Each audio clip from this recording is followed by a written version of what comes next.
ভয় পায় নাই, মুসলমান অতীতেও ভয় পাবে না, মুসলমান অতীতে ভয় পায় নাই, বর্তমানে ভয় পায় না, ভবিষ্যতে ভয় পাবে না। কথা বলেন ঠিক কিনা? সম্মানিত হাজিরিন, কথা কিন্তু বলতে হবে। কি বলেন? খেলা হবে আজকে টি-20, কথা কন ঠিক কিনা? ওয়ানডে খেলার দিন শেষ, টেস্ট খেলার দিন তো আগেই শেষ, খেলবো শুধু টি-20। আলোচনার বিষয় হলো সীমালঙ্ঘনকারীদের পরিণতি এবং সীমালঙ্ঘনকারী কারা এবং সীমালঙ্ঘনকারী কোথায় যাবে। আল্লাহ রাব্বুল আলামিন সূরা বুরুজের মধ্যে বললেন, আল্লাযী লাহু মুলকুস সামাওয়াতি ওয়াল আরদ ওয়াল্লাহু আলা কুল্লি শাইইন শাহীদ। আল্লাহু আকবার। আল্লাহ রাব্বুল আলামিন বললেন, আসমানের মালিক আমি আল্লাহ, জমিনের মালিক যদি আমি আল্লাহ হই, আসমানের মালিক যদি আমি আল্লাহ হই, তামাম কুল কায়নাতের মালিক যদি আমি আল্লাহ হই, তাহলে এই পৃথিবীতে রাজত্ব চলবে কার? আল্লাহ রাব্বুল আলামিন বললেন, তাবারাকাল্লাযী বিয়াদিহিল মুলক ওয়া হুয়া আলা কুল্লি শাইইন শাহীদ।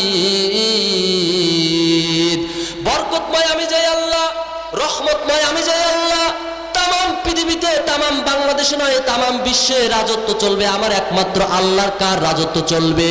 তাহলে আসমানের মালিক যে আল্লাহ, জমিনের মালিক যে আল্লাহ, তামাম পৃথিবীর মালিক যে আল্লাহ, কুল কায়নাতের মালিক যে আল্লাহ, তাহলে এই বাংলার জমিনে আইন চলবে কার?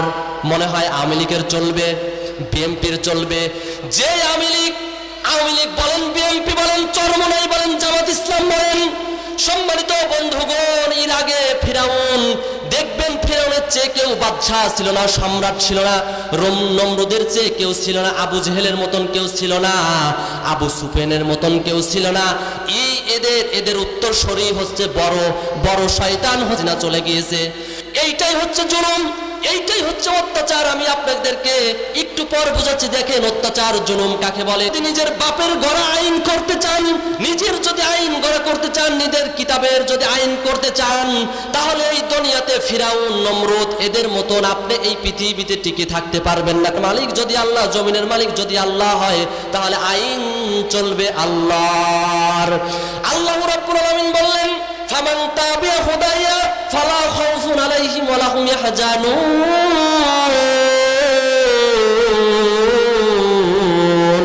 আমার এই কোরআন, আমার এই কোরআনের রাজ, আমার এই কোরআনের কায়েম করতে গেলে তোমাদের কোনো ভয় নেই, চিন্তা নেই, আমি তোমাদের সাথে আসি। কথা বলেন ঠিক কিনা?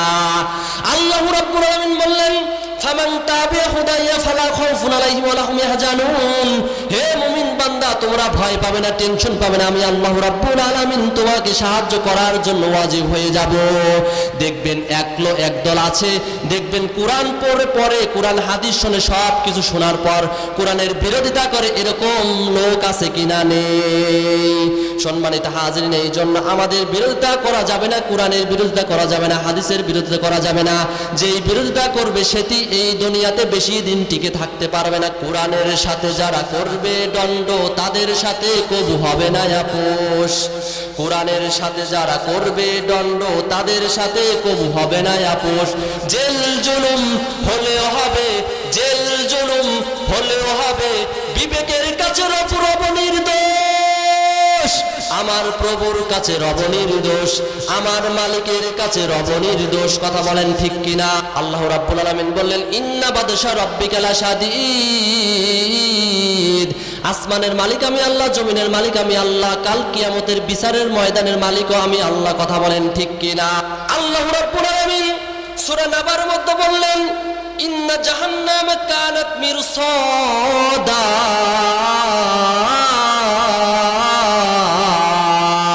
নিশ্চয় জাহান্নাম একটা গোপন ফাঁদ। জাহান্নাম কিসের ফাঁদ? আর একটু জোরে সরে বলুন, জাহান্নাম কিসের ফাঁদ? আর জাহান্নাম কিসের ফাঁদ? জাহান্নাম একটি গোপন ফাঁদ। জাহান্নাম একটা গোপন ফাঁদে জাহান্নামের মধ্যে কারা যাবে, জাহান্নাম কেমন হবে, তার আগে আমি আপনাদেরকে একটা হাদিস শোনাই। রাসূল আকরাম সাল্লাল্লাহু আলাইহি সাল্লাতু ওয়াস সালাম বললেন, ইন্নাল কুবুরা রাউদাতুম মিন রিয়াদিল জান্নাহ আও হুফরাতুম মিন হুফারিন নার। ইন্নাল কুবুরা রাউদাতুম মিন রিয়াদিল জান্নাহ আও হুফরাতুম মিন হুফারিন সিওয়ারিন নার, কবর তোমার জন্য জান্নাতের বাগান, কবর কারো জন্য জাহান্নামের। রাসূল আকরাম সাল্লাল্লাহু আলাইহি সাল্লাতু ওয়াস সালাম বললেন, আদ-দুনিয়া সিজনুল মুমিনি ওয়া জান্নাতুল কাফির, দুনিয়া মুমিনদের জন্য কয়েদখানা এবং কাফেরদের জন্য জান্নাতের বাগান। মুমিনের জন্য কয়েদখানা, যারা কোরআনের প্রচার করবে, হাদিসের প্রচার করবে, হক কথা বলবে, সত্য কথা বলবে, তাদের জন্য দুনিয়াটা জাহান্নামের কি, জাহান্নামের মতন। যেরকম জেল হবে, ফাঁসি হবে, জুলুম হবে, অত্যাচার হবে। এইটা করবে কারা? যারা অন্যায়, জুলুম, অত্যাচার, নির্যাতন করে, যেরকম 17টা বছর করে গিয়েছে যেই সরকার। কবর এখন কার জন্য জাহান্নামের গর্ত দেখেন। রাসূল আকরাম সাল্লাল্লাহু আলাইহি সাল্লাম বললেন, কবরের মধ্যে যখন আপনাকে রাখা হবে, শোয়ানো হবে, কবরের মধ্যে 99 প্রকার সাপ আসবে। কয়েক প্রকার সাপ আসবে? আর একটু কথা বলেন, জোরে বলেন, কয় প্রকার সাপ আসবে? 99 প্রকার সাপ আসবে। পাশেই আপনার গোরস্থান, পাশেই কবরস্থান। এই কবরের মধ্যে 99 প্রকার সাপ আসবে। এক একটা সাপ যদি এক নাম্বার, 2 নাম্বার, 3 নাম্বার, এইরকম লাস্ট নাম্বার সাপ, অর্থাৎ 99 নাম্বার সাপটা কয় নাম্বার সাপটা? আর একটু জোরে সরে বলুন, কয় নাম্বার সাপটা? 99 নাম্বার সাপটা যদি রাসূল আকরাম সাল্লাল্লাহু আলাইহি সাল্লাম বললেন, এই জমিনের মধ্যে যদি, আসমানের মধ্যে যদি নিঃশ্বাসটা সারে, আমরা যেরকম নিঃশ্বাসটা ছেড়ে দেই, এইরকম নিঃশ্বাসটা যদি ছেড়ে দেয়, তাহলে আসমান জমিন পুড়ে খারকার হয়ে যাবে, তারপরেও সাপের কোনো ক্ষয়ক্ষতি হবে না। রাসূল আকরাম সাল্লাল্লাহু আলাইহি সাল্লাম বললেন, এই সাপটা যদি আবার নিঃশ্বাসটা এইরকম, আমরা যেরকম অক্সিজেন নেই, নিঃশ্বাস নেই, এই নিঃশ্বাসটা যদি নিতে নেয়, তাহলে আসমান জমিন তার পেটের মধ্যে ঢুকে যাবে, তারপরে ওই সাপের পেটের মধ্যে খালি থাকবে। কবরের মধ্যে যদি এরকম হয়, 99 প্রকার সাপ, এই 99 নাম্বার সাপটা যদি আসমানের উপরে এসে যদি নিঃশ্বাস ছাড়ে, তামাম পৃথিবী পুড়ে যায়, ধ্বংস হয়ে যায়। জমিনের উপরে এসে যদি নিঃশ্বাস নেয়, তামাম পৃথিবী তার পেটের মধ্যেও চলে যায়, তাহলে 1 নাম্বার সাপের অবস্থা কেমন হবে? নিশ্চয় জাহান্নাম একটা গোপন ফাঁদ। এই গোপন ফাঁদের মধ্যে কারা যাবে? জাহান্নাম কেমন হবে? জাহান্নামের মধ্যে কারা থাকবে? জাহান্নাম দোজক কিয়ামতের ময়দানে কেমন ভাবে আসবে? আপনার আমার কেমন হবে? নিতার কেমন হবে? সেদিন কোনো পাওয়ার থাকবে না। রব্বুল আলামিন 2 নম্বর আয়াতের মধ্যে বললেন, লিত্তাগিনা মাআবা, তা হবে সীমালঙ্ঘনকারীদের অবস্থান। তা হবে কার অবস্থান? সীমালঙ্ঘনকারীদের অবস্থান। রাসূল আকরাম সাল্লাল্লাহু আলাইহি সাল্লাম বললেন, আয-যুলমু যুলুমাতু ইয়াউমাল কিয়ামাত, জুলুম কিয়ামত অন্ধকারের কারণ হবে। এখন জুলুম কারা করে দেখেন, জুলুম কারা করে, অত্যাচার কারা করে দেখেন। আপনি মনে করেন এলাকার মেম্বার, কিন্তু এই মেম্বারের কথা বলছিলেন, শফি ভাই কিন্তু অনেক ভালো মানুষ, আমাকে আজকে 1 সপ্তাহ ধরে ফোন দিচ্ছে, ভাই কিন্তু ঠিক টাইমে আসবেন। আমি ঠিক টাইমে আসলাম, কিন্তু আমাকে তুলে দিল, দেখেন কয়টায়, ওয়াজ কি করব, কথা নাই বলতেই সময় শেষ হয়ে যাবে। আপনি চেয়ারম্যান হলেন, আপনি মেম্বার হলেন, আপনি এমপি হলেন, আপনি মন্ত্রী হলেন, আপনি চেয়ারের উপর থাকলেন, আপনি ক্ষমতা পাইলেন, ক্ষমতার ডোরে আপনি চেয়ারম্যান, আপনি মেম্বার। এই যে 17টা বছর যে প্রধানমন্ত্রী শেখ হাসিনা, দেখেন আপনাকে আমাকে ঘর ছাড়া করেছে, বাড়ি ছাড়া করেছে, দেখবেন অত্যাচার জুলুম করেছে, নির্যাতন করেছে, বিনা অপরাধে ফাঁসি দিয়েছে। কি জন্য ফাঁসি দিল? দেখেন আল্লাহ রাব্বুল আলামিন তার বিচার করলেন। আল্লাহ রাব্বুল আলামিন বললেন, ওয়ামাকারু ওয়ামাকারাল্লাহ ওয়াল্লাহু খায়রুল মাকিরিন। হে মানুষ, তোমরা শুনে রেখে দাও, জেনে রেখে দাও, তোমরা যত বড় কলা কৌশল করো না কেন, আমার চেয়ে বড় কলা কৌশলকারী আর কেউ হতে পারে না। আল্লাহর চেয়ে বড় কলা কৌশলকারী আছে কিনা? নেই। শেখ হাসিনা দেখেন পুলিশ দিয়ে, সেনাবাহিনী দিয়ে, বিটিআর দিয়ে এমন ভাবে এই বাংলাদেশটাকে জ্বলে পুড়ে শেষ করে দিয়েছে। আমি কিন্তু প্রশাসন ভাইদেরকে বলতেছি না, পুলিশ ভাইদেরকেও বলতেছি না, তারা হলো সরকারি চাকরি করতো, তাদের সেটা করবে, কথা কোন ঠিক কিনা? সম্মানিত হাজিরিন, অত্যাচার করেছে, জুলুম করেছে, নির্যাতন করেছে, মেম্বারদেরকে বাড়ি থাকতে দেয় নাই, চেয়ারম্যানদেরকে বাড়ি থাকতে দেয় নাই, এমপিদেরকে বাড়ি থাকতে দেয় নাই, মন্ত্রীদেরকে বাড়ি থাকতে দেয় নাই। কি দোষ বলেন? বিএনপি হয়েছে তাই কি হয়েছে, সে আমার ভাই, জামাত হয়েছে তাই কি হয়েছে, সে আমার ভাই। আপনি ক্ষমতায় আসবেন ঠিক আছে, আপনি 5 বছর সহিভাবে থাকেন, আবার ভোট দেন, কিন্তু দেখেন ভোটের সময় কি অত্যাচার জুলুম করেছে। নির্বাচনে আগে যখন আমরা শাপলা চত্বর যখন মিছিলে গেলাম, দেখলাম সামনে পুলিশ। আল্লাহর কসম করে বলতেছি, যেভাবে আমরা মিছিল করেছি, খোদার কসম করছি, সেই আল্লাহ আমাদেরকে দেখেছে, দেখার পর আমাদের আপনাদের প্রতি মায়া হয়ে এই জালেম সরকার থেকে রক্ষা করেছে। আমরা কোনো নেতার সৈনিক না, আমরা কোনো বাদশার সৈনিক না, আমরা কোনো মন্ত্রীর সৈনিক না, আমরা হলো আল্লাহর সৈনিক। কথা কোন ঠিক কিনা? এইবার আমি আপনাদের সামনে যে আয়াতটি তেলাওয়াত করেছি, লিত্তাগিনা মাআবা, তা হবে সীমালঙ্ঘনকারীদের অবস্থান। সীমালঙ্ঘনকারী কারা? তাহলে বোঝা গেল আয-যুলমু যুলুমাতু ইয়াউমাল কিয়ামাত, কিয়ামতের দিন জুলুম অন্ধকারের কারণ হবে। আগামীতে যারা মেম্বার চেয়ারম্যান আসবেন, সাবধান হয়ে যান। 17টা বছর যারা আছে এখানে ক্ষমতাগিরি দেখাইছে, চেয়ারম্যানগিরি দেখাইছে, মেম্বারগিরি দেখাইছে, তারা কিন্তু পলাতে পেরেছে, তারা মামুর বাড়ি যাইতে পারেছে।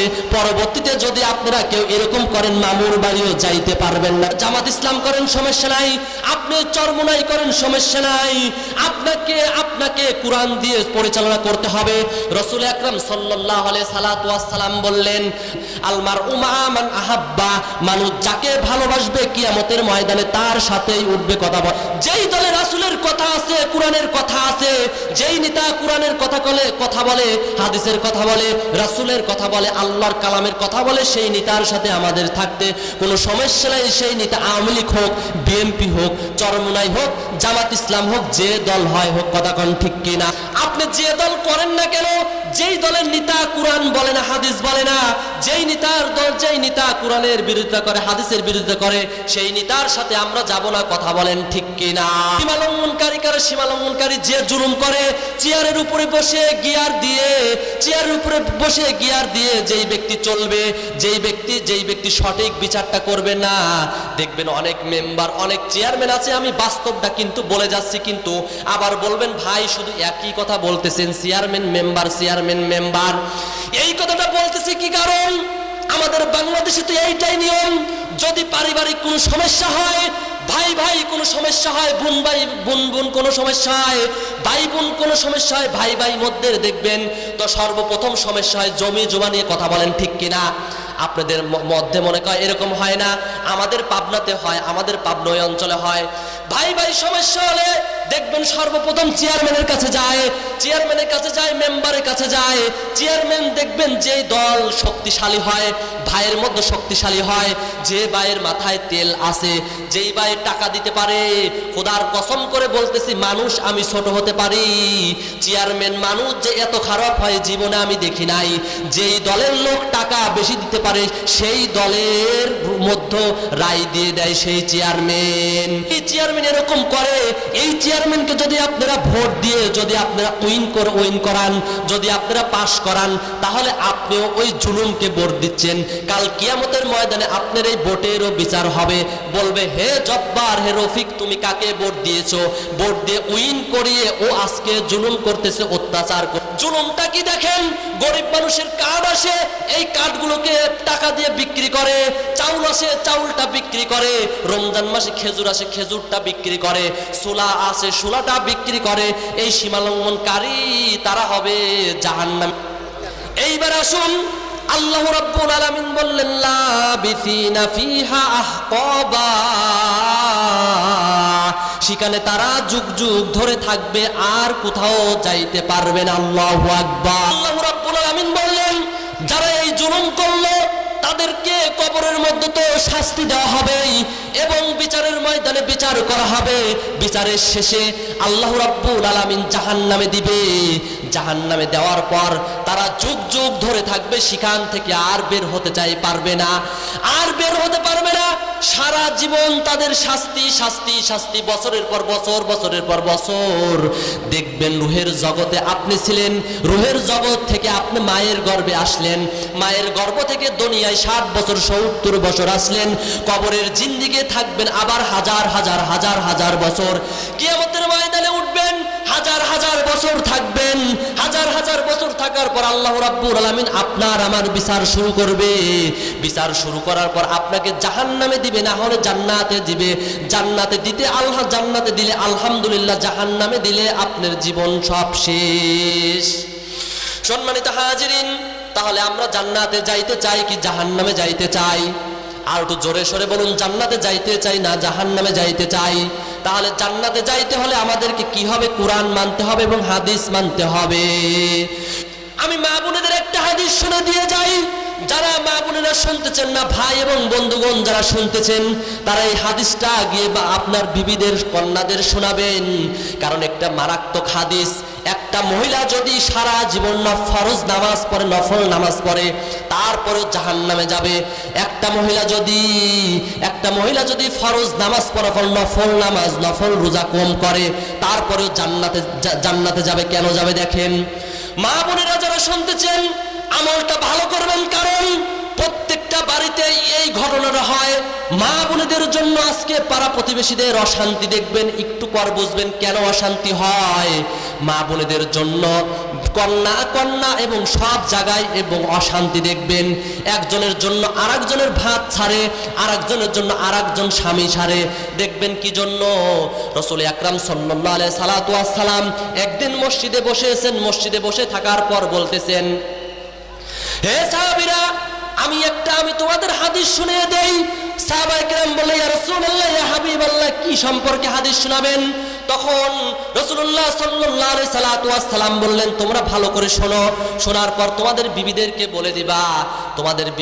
বলে দিবা, বলবা, হে বিবি, তোমরা শুনে রেখে দাও, জেনে রেখে দাও। রাসূলুল্লাহ সাল্লাল্লাহু আলাইহি সাল্লাতু ওয়াস সালাম বললেন, যে স্ত্রী নফল নামাজ বেশি পড়ে, পড়তে কপালে দাগ লেগে যায়, এরকম লোক আছে কিনা নেই? আর একটু জোরে সরে বলুন, এরকম লোক আছে কিনা নেই? এরকম আছে কিনা? মানে আমরাই এইরকম। দেখবেন ফজর নামাজ পড়ার পর তারপরে দেখবেন মসজিদ থেকে বের হওয়ার পর অমুক কি করে, অমুকের ছেলে কি করে, দেখবেন কালকেই বলবেন, হুজুর তৌহিদুর রহমান তুষারি কি ওয়াজ করে গেল। এরকম লোক আছে কিনা নেই? কিন্তু হুজুর, আমি কেন আসমান থেকে জান্নাত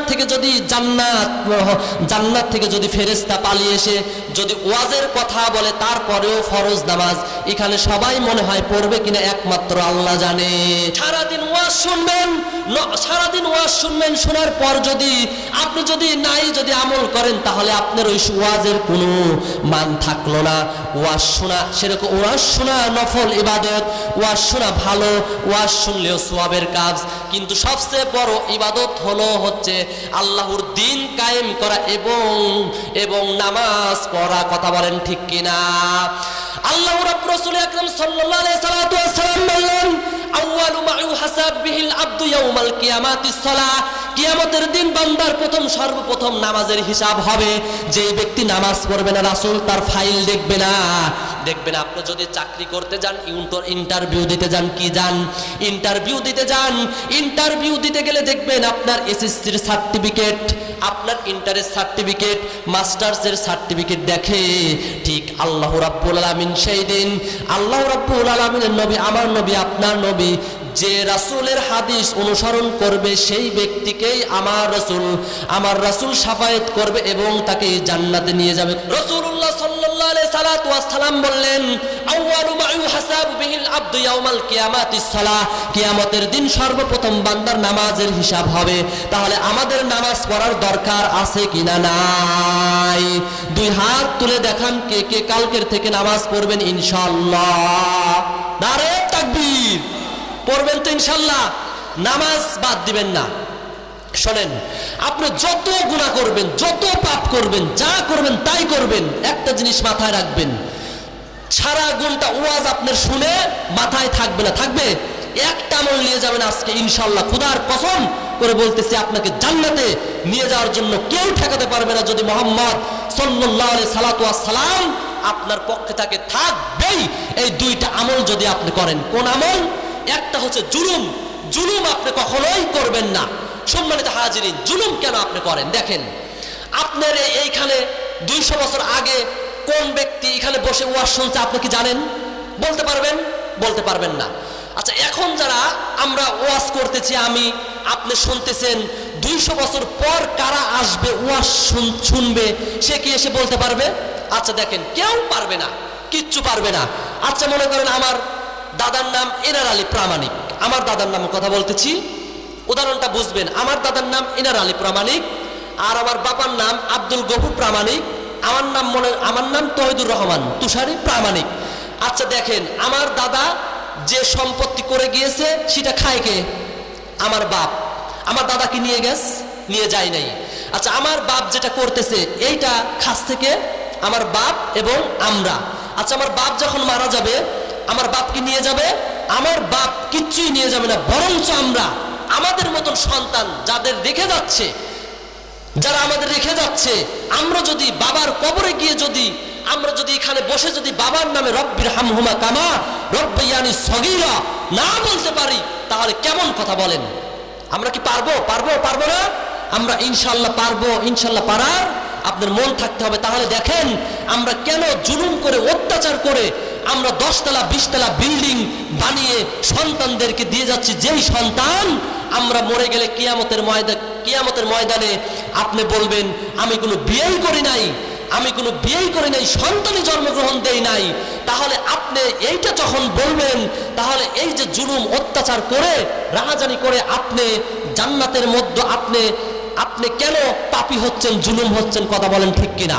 তাহলে জুলুম কাজটা ছেড়ে দিতে হবে। জুলুম, অত্যাচার, নির্যাতন, পরের হক মেরে খাওয়া, ভাইয়ের হক মেরে খাওয়া, বোনের হক মেরে খাওয়া, খোদার কসম করে বলতেছি, আপনি যদি ভাইয়ের হক, মেয়ের হক, বোনের হক মেরে যদি খেয়ে মারা যান, কবরে যান, আসমান থেকে যদি ফেরেশতা এসে যদি আপনার জানাজা করে, আপনার জানাজায়, সেই জানাজায় আপনাকে কবুল হতে পারে, কিন্তু আপনি কখনো জান্নাতে যেতে পারবেন না। সম্মানিত হাজিরিন, আল্লাহ রাব্বুল আলামিন সকল গুনাহ খাতা আপনার মাফ করে দিবে। কি করে দিবে? সকল গুনাহ খাতা মাফ করে দিবে। নামাজ, রোজা, হজ, যাকাত সকল গুনাহ খাতা মাফ করে দিতে পারে, কিন্তু জুলুমের গুনাহ খাতা আপনার কখনোই মাফ করবেন না। আপনারা জুলুমকে ছেড়ে দিবেন এবং নামাজটা 5 ওয়াক্ত পড়বেন ইনশাআল্লাহ। নামাজ যে ব্যক্তি পড়বে না, রাসূল আকরাম সাল্লাল্লাহু আলাইহি সাল্লাতু ওয়াস সালাম বললেন, বাইনাল আবদি ওয়া বাইনাল কুফরি তারকুস সালাত। যেই ব্যক্তি নামাজ পড়লো না, সেই ব্যক্তি মুসলমান থাকলো না, মুসলমান থেকে বের হয়ে গেল, সেই ব্যক্তি মুশরিক। বলেন নাউজুবিল্লাহ।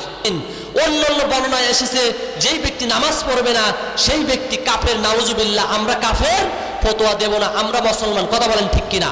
তাহলে 5 ওয়াক্ত নামাজ পড়তে পারবেন তো ইনশাআল্লাহ। এবং মা বোনেরা যারা শুনতেছেন তারাও 5 ওয়াক্ত নামাজ পড়বো ইনশাআল্লাহ। রাসূল আকরাম সাল্লাল্লাহু আলাইহি সাল্লাতু ওয়াস সালাম ওই হাদিসটা, যে হাদিসটা আমি আপনাদেরকে বলতে লাগলাম, যে মা বোনেরা যে একটা আমল করলে যাবে জান্নাতি, না করতে পারলে কিন্তু জাহান্নামে যাবে, কথাটা মনে আছে কিনা? সম্মানিত হাজিরিন, মা বোনেরা, রাসূল আকরাম সাল্লাল্লাহু আলাইহি সাল্লাতু ওয়াস সালাম বললেন সাহাবীদের উদ্দেশ্যে, যারা বিয়ে করেছো তারা শুনে যাও এবং তোমাদের স্ত্রীদেরকে বলবা, যারা বিয়ে করনি তারা তোমরা তোমার মাদেরকে বলবা, তোমাদের বোনদেরকে বলবা। কারণ এইটা একটা ভয়ঙ্কর একটা জিনিস। ভয়ঙ্করটা কি? তো মা বোনেরা যারা নফল নামাজ দেখেন অনেকেই পড়ে, কিন্তু পড়ে কি পড়ে না। যেই মা বোনেরা নফল ইবাদত করেন, নফল নামাজ পড়েন, ফরজ নামাজও পড়েন, ফরজ নামাজ পর নফল নামাজ পড়েন, নফল রোজা করেন, এই মা বোনি কেন জাহান্নামে যাবে? দেখেন, যেই মা বোনি নফল নামাজ, নফল রোজা করার পর যে এক মা আরেক মার গীবত করে, কথা বলেন ঠিক কিনা? যারা মা বোনেরা শুনতেছেন, যারা চাচিমারা শুনতেছেন, ভালো করে কানটা ফলো করবেন। আজ থেকে তওবা করে যাবেন, দেখবেন অমকের মেয়ে কি করে, অমকের বউ কি করে, অমকের কন্যা কি করে, অমকের কাছে অমক লাগাই দেখবেন। এক চাচি আর এক চাচির ঘরে বসে খায় আর এটা করে, অমকের শাশুড়ি বাদ দেয় না, অমকের শাশুড়িকে বলে যে তোর মা দেয় নাই ভাত, তোমার মা দেয় নাই ভাত, ও আবার কিভাবে দিবে, এরকম কথা বলে কিনা? এইরকম যারা মা বোনেরা আছেন, তারা ফরজ রোজা করার পর, নফল নামাজ বেশি বেশি করার পর, তারপরেও আপনি জাহান্নামে যাবেন, আপনি জাহান্নাম থেকে মুক্ত লাভ করতে পারবেন না, মুক্ত হতে পারবেন না। আপনারা নামাজ পড়বেন, রোজা করবেন, সব কিছুই করবেন, কিন্তু গীবত গাওয়াটা বাদ দিবেন। এই মহিলা যাবে জাহান্নামে। এইবার সাহাবায়ে কেরামরা বললেন, ইয়া রাসূলুল্লাহ, ইয়া হাবিবাল্লাহ, তাহলে জান্নাতে কোন মহিলা যাবে? ওই মহিলা জান্নাতে যাবে যেই মহিলা, যেই মা, যেই বোন জান্নাতে যাবে ওই বোন ফরজ নামাজ পড়তো, ফরজ রোজা করতো, ফরজ সব কিছু স্বামীর বিধান মেনে চলতো, কিন্তু অন্য নফল নামাজ কম পড়তো, নফল রোজা কম করতো। এই মহিলা কেন জান্নাতে যাবে? এই মহিলা জান্নাতে যাবে এই জন্যই পরের বোন এইটা গীবত করতো না। আমার মনে হয় এই যে যারা দেখবেন 50, 60, 70 বছর যুবক, আমাদের মতন যুবক ছেলে একরকম আর মুরব্বীরা দেখবেন আর একরকম, চাষতলে বসে থাকে, একটা দুইটা পর্যন্ত খারাপ ভিডিও সিনেমা দেখবে, আর অমুকের স্ত্রী, অমুকের কন্যা, অমুকের বিটি কেমন এইরকম কথা বলে কি বল। যারা এই রকমের চরিত্র, এই রকমের স্বভাব, মা বোন সবার, আপনিও যে মায়ের পেট থেকে হয়েছেন আমিও সেই মায়ের পেট থেকে হয়েছি। যুবক, তুমিও যেই মায়ের পেট থেকে হয়েছো আমিও সেই মায়ের পেট থেকে হয়েছি। তোমারও যেই বোন আমারও সেই বোন, তুমি কেন তোমার অন্য বোনের ক্ষতি করো? এই কথা মা বোনেরা আপনারা এই আমলটা করবেন, যে আমলটা হলো আপনারা জানো, যারা গীবত করেন, পরের কথা নিয়ে বেশি কাটাকাটি করেন, এইটা ছেড়ে দিবেন, না হলে আপনি জান্নাতে যাইতে পারবেন না। আর যারা এইটা করেন না তারা তো আলহামদুলিল্লাহ। আমরা সকল মা বোনদের দোয়ার জন্য দোয়া করি, আল্লাহ রাব্বুল আলামিন সঠিক পথে কবুল করুন। সকলে বলুন আমিন। সেখানে মাটির বিছানা হবে, আগুনের বিছানা হবে, আগুনের পোশাক হবে। কেমন পোশাক হবে আমি আপনাদের সামনে বলবো ইনশাআল্লাহ। আল্লাহ রাব্বুল আলামিন আমাদেরকে এই কঠিন আযাব থেকে মুক্ত করুন। সকলেই বলুন আমিন। আল্লাহ রাব্বুল আলামিন বললেন জাহান্নামের পানিটা কেমন হবে দেখবেন। আল্লাহ রাব্বুল আলামিন বললেন ইন্না হামিমা ওয়া গাসসাকা, ফুটান্ত পানি এবং ফুটান্ত রক্তপুঁজ হবে, নাউজুবিল্লাহ। সম্মানিত হাজিরিন, আমি আপনাদের একটু আগেই বললাম দুনিয়ার বুকে দেখেন কত সুন্দর পানি খাচ্ছেন। আমি যখন তেজে আসলাম, আমার ভাই, এই যে মেম্বার সাহেবের ছেলে, কত ভালো আমার ভাই, অত্যন্ত ভালো ভাই, আমাকে চা খাওয়াইলেন, গরম পানি খাওয়াইলেন, কত সুন্দর ভালো ভালো খাবার খাওয়াইলেন। এই খাবারটা যদি আপনি জান্নাতে খাইতে চান, কলিজা ভুনা খাইতে চান, মাছ ডিম খাইতে চান, হে যুবক, তোমাদের যুবক তাগড়া শরীর যেরকম তোমাদের আছে, ঠিক কোরআনের পথে থাকতে হবে, হাদিসের পথে থাকতে হবে, হক পথে থাকতে হবে। কথা বলেন ঠিক কিনা? হক পথে যদি আপনি না থাকেন, আপনি যদি সঠিক পথে না থাকতে পারেন, তাহলে আপনি জাহান্নামে যাবেন। আর জাহান্নামের ফুটান্ত পানি, ফুটান্ত রক্ত, ফুটান্ত পুঁজ, এই পুঁজটা ছাড়া আপনার কিছুই জুটবে না। আল্লাহ রাব্বুল আলামিন আমাকে আপনাকে কোরআনের সঠিকটা বোঝার মতন তৌফিক দান করুক। সকলেই বলুন আমিন। আল্লাহ রাব্বুল আলামিন বললেন জাযাআউ ওয়িফাকা, এটা তাদের আমলের প্রতিদান, এটা তাদের। আল্লাহ রাব্বুল আলামিন বললেন ইন্নাহুম কানু লা ইয়াযুকুনা ফিহা বারদাও ওয়ালা শারাবা, নিশ্চয় তারা কোনো হিসাব দিতে হবে এটা তা কখনোই মনে করতো না। আল্লাহ রাব্বুল আলামিন বললেন ওয়া কাযযাবু বিআয়াতিনা কিযাবা, তারা আমার আয়াতগুলোকে মিথ্যা মনে করত, আমার রাসূলের আকরাম সাল্লাল্লাহু আলাইহি সাল্লাতু ওয়াস সালামের হাদিসগুলো মিথ্যা মনে করত। সম্মানিত হাজিরিন, আপনার বাবা আমার বাবা এই কুদুহীন অন্ধকারে শুয়ে আছে। আপনার বাবা আমার বাবার জন্য, সবার